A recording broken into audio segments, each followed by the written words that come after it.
This is the Future X podcast. In each episode, we interview a platform designer, author, or publisher. They'll talk about how to build online communities that are diverse, welcoming, and safe. Now, here's your host, Lee Schneider. Danielle Desir Corbett is an author, podcaster, and podcast marketing coach. She hosts two podcasts, Women of Color Podcasters and the Thought Card Podcast. She publishes grants for creators on Substack, and she's the mother of a 1-year-old child. And I probably left something out. We're going to talk about how to manage multiple projects, and in keeping with the theme of this podcast, we'll talk about how to build community for your projects. In Danielle's case, building community around many projects. Danielle, welcome to the show. Thank you so much for having me and for creating this space where I can talk about all the projects I have, right? I love that you mentioned they're projects because I use the same terminology as well. Cool. Well, you have so many creative projects and you're a parent. How do you keep it all organized? Well, I'd say I'm still trying to figure it out because every stage of parenthood over the last year has looked a little bit different. So as a newborn, I can put him down next to me and have him soundly sleep. And right now he is running around saying Coco Melon and Daddy and Dada, and he is such a handful. So I'm still trying to figure it out. But one thing I would say has been really helpful is waking up early. So I try to open my eyes at 5 a.m.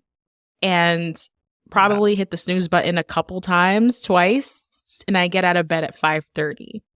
So that an hour and a half to 2 hours, depending on when I could wake up, really gives me the time to be by myself and to get creative work done, which has been really helpful. So I kind of feel like every morning I wake up, I'm like, this is a hack that I can just like have 2 extra hours of just me time. So I get a lot of work done through that. And also I have a short to-do list that I create the night before. So before going to bed, I know what my morning is going to look like, what my game plan for the day is, which really allows me to have clarity to really go after it as soon as I wake up and I know what I'm doing.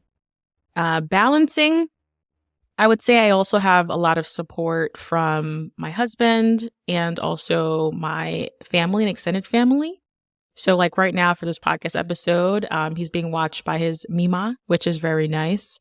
So I have a lot of support in that regards to be able to have the time and space to create and just get work done as an entrepreneur. Those are all wonderful ideas. I especially love the extra hour or two. I call it the 25th hour, in your case, the 27th hour of the day. It's really helpful. What do you do to recharge? Great point. I would say that it used to be running. So I love long distance running. And that used to be what I would do to recharge and clear my head, especially when I was like writing books. For some reason, like having a sweaty run and a long distance run was really helpful. So these days, I don't even know. It's hard especially as a new parent. I feel like it's hard. And also we decided not to do childcare. So I'm a stay-at-home full-time with my baby. So I think those small moments, like when he's napping, having some downtime, just mindlessly scrolling on YouTube has been really helpful. Going for walks with my dog has been helpful as well. Listening to podcasts, decompressing, and traveling often, which is part of my job, but it also just provides like this new surrounding for me to get inspiration and just kind of be outside of my element. So I do try to have a mini adventure or travel at least once a month with my family or myself. So that has also been really helpful. But it's few and far between these days. Few and far between. Really? Because that was such a big part of your early blogging and early community building, and so much stuff seemed travel oriented. So you're not doing as much. So it's interesting. I would say the first I would say the first 9 months, I really wasn't really traveling that much. But since then, I've ramped it up and I'm traveling about like once a month, whether that's like to a neighboring state or across the country. So that has been helpful, but I really stress giving myself enough time to go and do that and making sure I have all the things covered between family life and work life to be able to do that. So I do travel quite a bit now, a year and a half later. Yeah. Now, when people read up on, they're going to see a vast experience worldwide. And if I were to ask you, what would you do on a day off? Most people would say, well, every day sounds like a day off to me, but probably not, right? I mean, what do you do that is the counterweight, the counterbalance to all the writing and work and traveling and community building that you're doing now? I would say counterbalance is spending time with my family and logging off of the computer. And I would even say logging off of like just no screen time. So that has been really helpful to just kind of log off, because if my phone is nearby and it pings, I'm going to look at it, see it's a client, and then I get wrapped into that world. Also intentionally like taking time off. Like sometimes my partner comes to me and says, like, you've been working a lot. And sometimes I would think of it as a compliment, like, yes, I'm working hard. But sometimes I do take it as feedback, as, okay, maybe it's a good time to kind of rest and to take a step back. Something else is that I don't do the same type of creative work every day. And I was thinking about this earlier, is that my days look very different. So, for example, today I was doing more administrative work and sending pitches and corresponding with folks, versus tomorrow is probably going to be like an episode scripting day where I'm doing research and watching videos and putting together an episode. And then the next day is writing a blog post. So I try my best to decompartmentalize admin tasks and creative tasks. And even if I do both tasks in a day, I try to do like my 5 a.m. to 7 a.m. shift will be like my most creative work, because I know when I wake up, I have the most creative energy to do that type of work, versus at evening time, I can just do more of like the admin drudgery things. So I think knowing yourself and knowing where you shine bright is so important, because then you can allocate those hours to get the task done. So that has been really helpful. Even when I was just a side hustler and I was just doing this as a hobby, like I knew early morning was always for me, not for like my 9-to-5 job. Yeah, my problem has always been trying to cram 100 pounds into a 50-pound day. And I've learned that I really only have 4 hours of solid, concentrated work every day, maybe 5, maybe. So I try to time out where I'm going to end up, because if I look at my schedule and I got 9 hours on there, I'm just going to end up disappointed at the end of the day. So, and part of this is compartmentalizing. That's an interesting idea, because you have so many communities, and maybe you're going to correct me and say, no, they're really all the same community. But with Women of Color podcasters, your consulting work, the travel work, and the other things that I mentioned, it seems like you have a lot of hats to wear. Is that right? Or does it work differently? You are 100% right. And I'm trying to do a better job these days as to my messaging. Like when someone asks me, what do you do? There is a continuity between all of my projects. They are all helping to build wealth. They're all financial focus and aimed at achieving success, whether that's having a travel-filled life, winning a grant, marketing and growing your podcast, and getting sponsorships. Like everything is like helping to reach a success. So that's the string. It just looks different strategy-wise and tactical-wise. But it is 3, I would say it's like 3 core businesses under me. So there's the Grants for Creators newsletter. There's the Thought Card brand, which is travel and personal finance. That's like my content media site. And then there's Women of Color Podcasters, which is very community oriented, resource heavy, connections heavy. So I do have to think about it as 3 separate, but I'm doing a better job in terms of bringing it all together, making sure that all of my audiences know the full breadth that I can offer versus just only feeling comfortable with only sharing one side of myself. Well, let's break it down a little and get into those separate projects. Women of Color Podcasters, it's a podcast and a community. It's right. There's a lot going on there. So could you explain to the listeners what's going on there? Absolutely. So a lot of what I've realized as I create a new project, I deepen the funnel of that project. So when I first launched Women of Color Podcasters, it was a community. It was a Facebook group. And after the Facebook group, I realized we're doing amazing work insularly, but how about outside? I want people outside to know we exist and be able to signal boost and attract more members. So we created our website. And then on the website, we realized, okay, we need more content. We need to be found and using like searchability and that sort of thing. So we started a blog.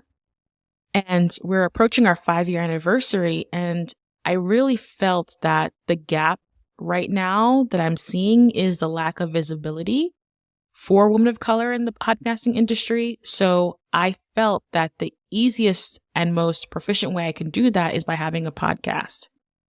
And so it's kind of an evolution, right? Like you start something, you start a project, you see a need, you start exploring that need, and you offer another layer, another asset to the bunch. But today, I would say Women of Color Podcasters is a private podcasting community and also a podcast. So those are our 2 arms. One's marketing and one is a community arm. It's how I discovered you first. That was my way in because I was looking to build diversity on this podcast. I Googled, guess what terms, and you came up. So it works for listeners thinking about, okay, how do I be found? Think about discoverability, think about searchability. And also there's something very positive in the podcast that you show up a lot. It's a live it's there. You're still doing them. They're happening all the time. And that makes a big difference rather than just put up a website and forget about it kind of thing. You know what's so funny, which was another reason as to why I was like, okay, the podcast is the best thing to do. So there was someone who wanted to join our community, but they weren't sure because our blog was static. So they looked at the dates of our blog posts and they were older. So they questioned if we were active, and we lost that initial member to come and join us. So that made me really realize content marketing is very important for visibility, for growth, for income, especially if you're in this media space. So I feel that the podcast is the best lever that we can pull because in addition to the audio file, we also do write a 2,000 word article on our site that matches that episode. So we get 2 for 1. So I really feel that I love that you found us through that search, right? It's the intentionality behind it. And even now I'm thinking about what's next. What's the next gap can I fill? Not ready to partake in the gap filling, but I am thinking about what's next though. Let's shift gears and talk about the Thought Card project and brand. What is that and how have you been getting the word out about that? Yes. So if you're keeping track, project number 2. So project number 2, I launched in 2015. So we recently celebrated our 8th year anniversary. And the whole premise behind that brand, it's a blog and podcast. It's about financially savviness. meaning that empowering financially savvy travelers to travel more, pay off debt, build wealth, and explore entrepreneurship. So I say it's half travel and half money because I believe that money can help you to travel and live your dream life, or it can hinder. And I've been on both sides where I was able to do a lot of travel, and I also was at the point where I was not able to do a lot of travel as a result of finances. So that's been my brand since 2015. And it's my intro to all things content creation. It's where I experimented. It's where I found my voice. I never thought of myself as an eloquent writer, and I still don't, but I do feel like I'm a stronger writer 8 years in now than I did at the beginning. And then the podcast, I was admiring other podcasts and I was curious as to starting one because I felt like there was this intimacy and this connection with the hosts that I had after listening to them for years on end. So instead of starting a new podcast with a whole different theme and, creating another project, I decided to, again, deepen the funnel, and I created a podcast for the Thought Card. And that became a place where I could interview other financially savvy travelers, explore concepts on my own, share my travel stories. And for, I would say 75% of the time, I thought of myself as like a podcast first. I thought of myself as a podcaster first for a while. But now I'm realizing to leverage both your podcast, your website, and your blog. I'm like this hybrid at this point. So I am a podcaster and I'm also a blogger because I get to do both parts to grow my brand and business. And let's broaden that to Project 3, the Substack grants for creators. Now, first of all, I'm very curious, why did you start that? Yeah, so Project 3 is grants. And what I do in that project is that I search for grants that are relevant for US-based creatives, entrepreneurs, founders, and small businesses. How that started was I actually am trained as a grants administrator. So my 9-to-5 life, I was a grants administrator, leading a team, helping physicians find grant opportunities and apply for grant opportunities. And it's a subset of healthcare that I fell into, and I absolutely loved it and crushed it. I was really good at my job. And a couple of years ago, I started seeing funding opportunities that I could apply to as a creator. So I applied, and 2020 was an amazing year for grant funding, even though everything else was awful. But for grant funding, I won 3 grants that year as a podcaster, which my reaction was similar to yours. My eyes was wide open. I was like, this is like incredible and weird. Like, what? I am not a lawyer. I'm not a brick and mortar. I'm providing entertainment, edutainment, right? Education and entertainment on a podcast. And here I was winning thousands of dollars to support my project. And that was amazing. So I kept on getting deeper and deeper into grants, diving into the world, looking for more opportunities, sharing those opportunities with my friends. After a while, I felt like my friends were like, Danielle, I'm just tired of you sending me things. Like, it's too much. So I had this thought. Baby K gave my thought. My son gave me this thought while I was pregnant to start a newsletter where I would just share what I found. And I decided to use Substack in particular. It's a newsletter platform because of the paywall feature. I knew that this was a project that I didn't want to get trapped in the cycle of offering 100% of the content for free because it's such a valued skill and it's so time consuming to do. So I really wanted this project to be subscriber led. So for the first year, I experimented a lot and I did charge to get access to the entire list. And the reaction of folks was I was just stunned. by how many creators just were so excited of the prospect of this funding opportunity, right? Typically, we feel like we have to either be a consultant, a coach, sell a product, sell a service. But now grants is like on their radar. So my goal with that project is to really change the conversation to allow creators to opt in and say, yes, I'm a small business worthy of grant funding, just like any other brick and mortar. And it's been amazing to see that project grow and go viral and take off. So that's my third project. I have to ask out of curiosity, it's not on the question list. Are there a lot of opportunities for creatives in the grant world? There are a lot of opportunities, yes. So last year, we sourced 655, was shared last year in a newsletter.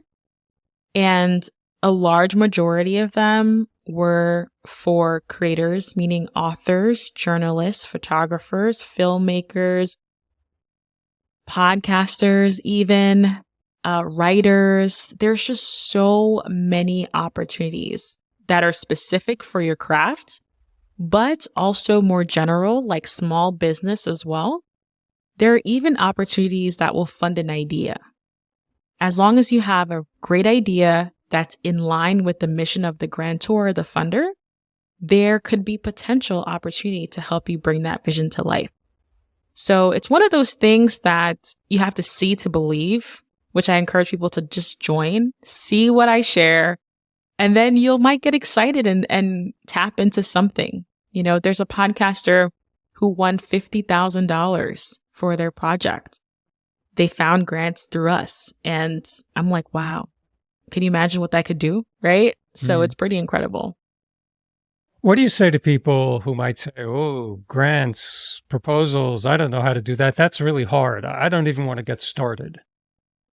You know, that is what I thought grants were. But when you start looking at the for-profit space, which is what we are, right? We're for-profits, we're not nonprofits. Applications vary from like 2 to 3 questions all the way to give me everything like your W-2s and your all of those things, right? Give me your social and all of those. So it runs the gamut from minimal effort all the way up to extensive, like the government grants that we typically can think of. It varies. So I would just say, give it a shot. Take a look at what these grants look like. And here's a hack that I do is I actually have a mega document with all the questions I've ever answered. And majority of the time, the questions are very similar. Like, tell me about your business. How will you use this funds? How do you impact your community? These are all the same. It's like all basic questions that they just need to know to be able to understand who you are and who you serve. So there's a lot of duplication. That's part one. And then part two, with this revival and just excitement of AI, there are AI grant writing tools out there that if you input your grant proposals or your answers to your questions, they will help to remix it and to improve it. So you can use these sorts of tools to really help you save time. But there's a lot of repetition and it's probably a lot easier than you think. That mega document, that's brilliant. What a great idea. It's so true. That's a great piece of advice. I love that. Let's think about newsletters a little bit more deeply, because charging for a newsletter could be a pretty high hurdle for some to get. But I know that newsletters that I pay for are like yours. They have a specific subset of knowledge that is irreplaceable. I just won't get that anywhere else. So I could readily see, wow, she's got a lot of expertise. I'm going to get some really good stuff here. I will totally pay for this. The only other newsletters I pay for are Today in Tabs, which is kind of a review of the media landscape written by a very snarky character. And I pay for Platformer, which is a look at the digital world. And those are written by two people who happen to be super experts in that domain. They just own that. So is that the only and best way to create a newsletter that's worth charging for? Or am I missing something? Is there another way in? That's one way in, but I also think that if you have an established framework, an established brand, or you want to offer exclusivity in terms of your content, then having a paywall may be something that your fans and your community may be interested in supporting, right? So for me and my newsletter, it's like I'm providing a service, right? It's not a support. I mean, some people I'm sure support the project, but the expectation is that they're going to get grants, like find grants in a newsletter that are a good match for them. So when people unsubscribe to the newsletter, it'll typically say, I'm not in the good headspace right now to source and browse through these opportunities, or I'm not finding opportunities that are a good fit for me. So that to me signals that this is a service I'm providing. And it's not like they're supporting out of the goodness of their heart. They want to see this project continue. It's typically not like that. But I do know of people who support projects, and me included, that you just love the creator, right? This is why Patreon was so successful and is still successful for so many people, because of the fact that people want to support and they want to see this work continue. So I do think that there's a service side, but there's also the support side. So it's a matter of trying it out, right? When I started my newsletter, I wasn't sure, right? It was a kind of a new concept and I wasn't sure. So I actually started off with the free, everything was free. And then I turned on the paywall after a good trial period. But if I didn't try, I would have never known and figured out. And to be honest, because of the amount of time it takes and effort it takes to put this newsletter together, like I have 2 team members right now, paid team members, it would not have been able to sustain this if I didn't have the help. So that paywall really did save this project. Those are all great ideas about manifesting and monetizing these projects. We've heard about podcast, newsletter, community, a slightly different way into each, but a certain commonality in wanting to build the material, wanting to be out there, wanting to be present. Well, is there anything that I missed, first of all, that we should bring in, and I'll ask those questions? So I think that it may be easy to look at like the portfolio, my body of work, and it'd be so it's so overwhelming to think about, to create all of these projects and all of these opportunities. But for me, it was always about following my current path, following my interests. So all of my projects are related to different aspects of my interests. And if those interests end up changing, I always have an exit plan, whether that's to sell it or close it down. I think it's important to follow your authenticness and what you're interested in and lean in that versus like throwing all the spaghetti at the wall and trying to fabricate something because someone said so. That's my lasting piece of advice, is just lean into what you're interested in, experiment, know that you will fail and look silly sometimes with egg on your face, but all of these are lessons for what's to come in the future. Definitely. I really love that. Caring about what you do. This is so much work anyway. You may as well follow your interests. And shutting it down, it's an option. But if it doesn't work, sometimes it's hard to have the courage to say, this is not quite hanging in there the way I thought. I'm going to have to stop. It takes courage to do that. But I can see where the failure is an option idea is there. But I can see where you have to experiment a bit in this to find out what's going to resonate with people. One, me, you may be totally interested in something, and we won't know exactly if others are going to connect with that until we put it out there in some format. There are so many ideas I have on my phone that have never seen the light of day, and so many ideas that I've ran with and then quietly just shut down because it just didn't take off, right? So you have to be open to both sides. And it takes courage to put yourself out there, and it takes courage also to put things back in the closet or, back and just erase it. But that's part of entrepreneurship, being a creator, being a creative, and really creating your own path, right? There's no handbook or rule book of what this looks like. It's really all dependent on you. We could share, gems and strategies, but you really have to put the time to figure out what's going to work for you long term. Yeah, the passion has to be there. And also the other thing I find so important is a feedback loop. You're listening to what the audience is telling you. They love this. They don't like that. This is your most popular podcast episode. This is your least popular podcast episode. This blog got 1 billion, visits and hits. This one kind of was very quiet. And trying to take in all that and listen to that really helps just craft a pathway for you so you can do it better next time.